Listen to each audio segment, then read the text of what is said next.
Hey guys, Lacrosse Prodigy here with another pro tip video. Today we're looking at why it's important to play further up the map and how we can do so. It's beneficial to play on our opponent's half wherever possible for a few reasons. Whilst we can frag our opponents from anywhere, generally speaking we can only do damage to the targets from really close range, so we want to send our players up wherever possible. It's also really hard to defend against characters which are really close to your bunkers, as there's so much cover around here. It's really easy for them to dodge and weave and do some damage. Even if you kill them, you often end up with a deficit of points. This means some of the best defender cards in the game are ones which we can defend with from higher up the pitch. So the likes of Virus, Poker Hunter are really good from long range. Alternatively, we can look at wild cards and center cards, as they're also really good defensively, but we'll get onto that in a minute. Another big advantage of playing in our opponent's half more is even if our entire team dies, they've still got to move into our half before they can start doing any damage to our bunkers. Meanwhile, our players can respawn, so in general it's best to die in their half rather than die in your half. With this in mind, it's basically always an advantage to play in our opponent's half, so how can we do it if everyone's going to be trying to do it back to us? So first of all, we can rush with our quicker characters at the start of the game, so using abilities such as Ollie's ability is really good as it gets us up the map really fast. Alternatively, I used Katrina this game, which worked really nicely for me. Another nice option is Striker, as he's so quick, and also his ability means we can get some really quick kills by just knocking them off the map. Getting the early kills in this game is so important. Even if their plan was to rush, if we can get the first few kills in, we're going to out DPS them, so they're therefore forced to defend, and as we already know, that's really tough to do when you're so close to your bunkers. This was close to a perfect game territory wise. What you're looking at here in a second is a map of where I got my frags. I got 18 frags, pretty much all of them in their half, which is really nice. In this next clip here, I'm going to show you what to do when you find yourself in the situation my opponent did last game. So in this one I got a bad start, my opponent's in my territory. What I'm looking to do, I get the kill here, I push my opponent, my AI forward. I don't want them to be defending.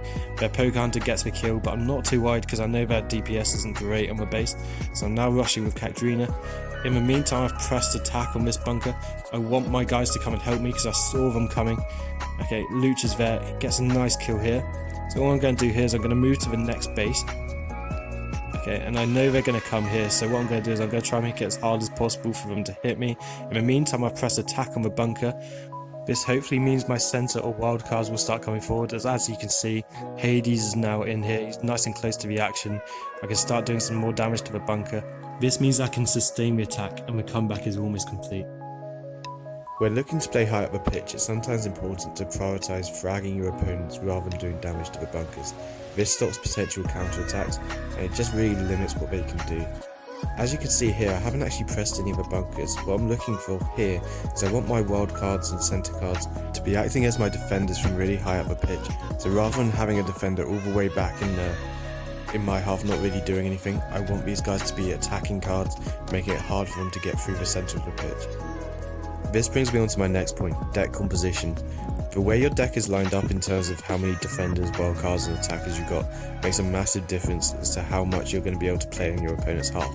Having more attacking cards helps pin your opponent back, centre cards and wildcards helps keep them there, and defenders are kind of more of a last ditch thing, so I would recommend not having more than one defender in your team, as that's going to invite a lot more pressure. With those defenders, what you're looking for is them to be able to either help with your attack, so you may be looking at some long range cards like Virus or Poker Hunter, or Soldatron is a really good option now with his AI special. Alternatively, you're looking for defender cards which are going to keep them away from their bunkers. The likes of Bobbler are really good at this. Dr. Frost as well, he's a really good option as he slows them down as well as doing massive damage from close range. On screen now are some of my favourite cards in this meta. At the moment I'm experimenting between having one defender and 0 defenders.